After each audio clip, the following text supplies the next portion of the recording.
Duha ka mga tao ang namatay samtang usa ang samdan, human sila sa ilang silingan gumikan sa panaglali sa yuta sa Barangay Kadulawan, lungsod sa Minglanilla.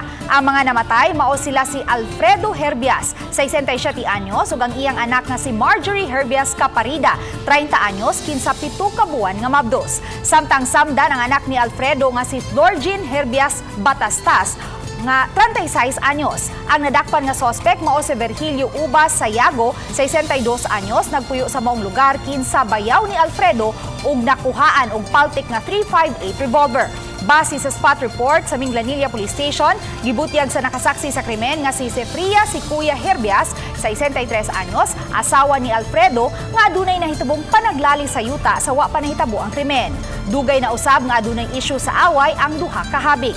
Kasamtangang gitanggong karon sa Minglanilla Police Station ang sospek ug gikatakdang pasakaan og tukmang kaso.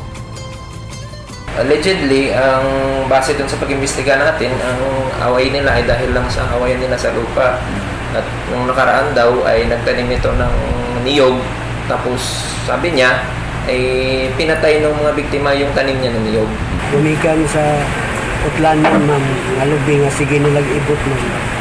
Okay. Kano man sir? Anong sige mag-ibot ko? Ibot lang ano ka, ma'am, nga wag ko daw kung anong isuyaan mo yun nila. Dapit unta sa kuha yun. Pag human ako patuktok sa manok, ma'am, ningadto mo ko kaya maglampas ko ba sa na may libon-libon ba. Tanaw na ko dito, wala naman. Moto, nipuli ko sumua. Umikan lagi kay way nakapugong na ko kaya akong asawa, patay naman.